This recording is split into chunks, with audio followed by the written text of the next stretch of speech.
There is an island on Earth that looks like someone rendered it with the wrong planet settings.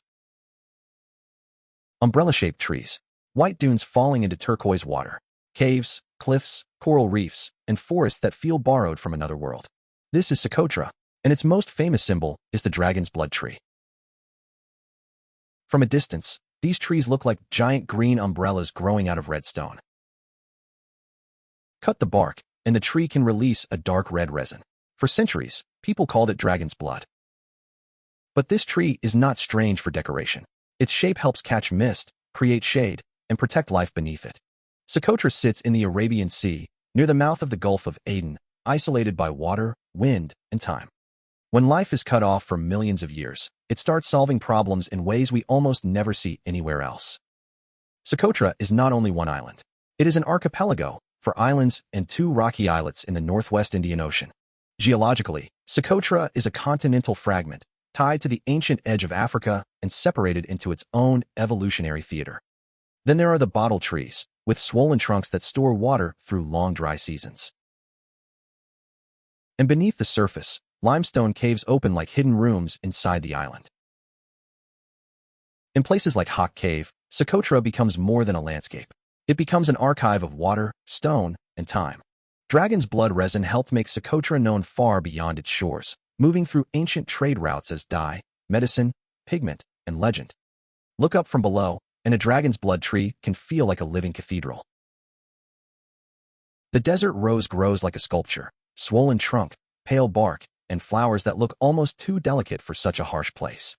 In the highlands, fog rolls across the plateau, feeding plants that survive where rain can be rare. At night, Socotra changes again. The coast darkens, the stars open, and the island feels impossibly far from everywhere. Socotra even has a cucumber tree, thick, pale, swollen, and adapted to drought in a way that seems almost cartoonish. Then the island shifts from alien forest to cinematic coast, where white dunes slide toward blue water. On isolated cliffs, plants cling to stone, shaped by wind, salt, sun, and the simple pressure to survive. People call Socotra the Galápagos of the Indian Ocean, but that nickname only gets you halfway there. Socotra is not an empty fantasy world. People live here, with language, stories, pastoral knowledge, fishing life, and deep ties to the land. For ancient sailors, Socotra was not just strange.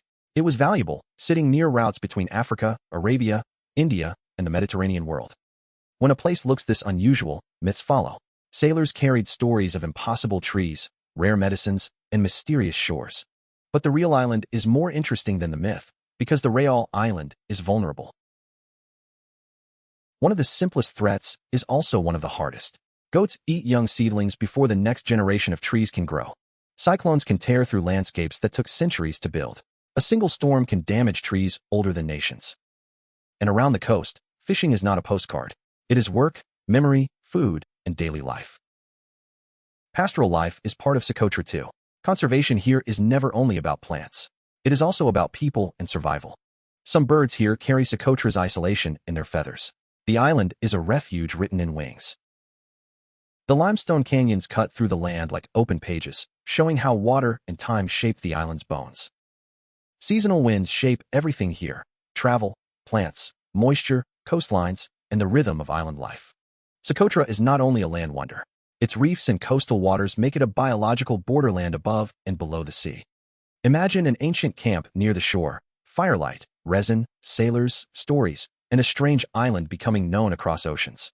For generations, people collected dragon's blood resin carefully, turning a tree's wound into trade, color, medicine, and myth.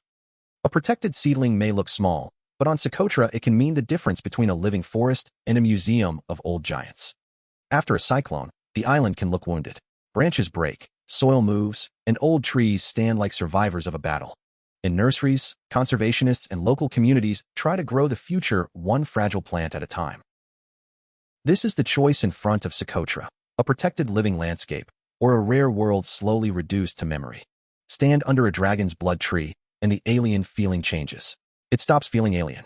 It feels like Earth being more creative than we expected. UNESCO notes that Socotra's marine life is rich too, with coral reefs and coastal fish adding another layer to the wonder. Above the cliffs, seabirds move between wind and water, linking island, ocean, and sky. Some of Socotra's most astonishing life is small reptiles, snails, and quiet creatures that exist nowhere else on Earth. That is what Socotra really is, a living library with pages that evolution wrote in isolation. A tree can survive for centuries and still be threatened by a future it did not evolve to face. So if Socotra appears online as a bucket list destination, remember, wonder without responsibility is just consumption with better lighting. The better kind of wonder asks a different question. How do we make sure this place is still alive after we have seen it? Researchers can measure species, maps, storms, and seedlings. But local knowledge is part of the island's survival too. Protection sometimes looks simple. Stay on trails, respect rules, limit damage, and remember that fragile places do not recover quickly. At sunset, Socotra becomes almost impossible again. Sand, sea, cliffs, and color folding into one another. For birds, the island is not just beautiful. It is habitat, resting place, breeding ground, and refuge. Even the close-up details feel strange. Waxy leaves, thick trunks, rough bark, and plants built like survival machines. A tiny tree on a plateau may not look dramatic, but if it grows, the future of a whole forest grows with it. From above, Socotra looks like a glowing jewel, but every jewel can crack if handled carelessly. So the real question is not, can I visit this island? The better question is, how does a wonder survive being discovered? At the beginning, Socotra looked like an alien island. By the end, maybe it looks like something even stranger. A place where ancient trees and new seedlings stand together, asking whether the next century will still have room for them. Socotra reminds us that Earth still contains places we do not fully understand, places where beauty is not decoration. It is survival. Subscribe to WondersOf for more stories from the strangest, rarest, most beautiful corners of our world.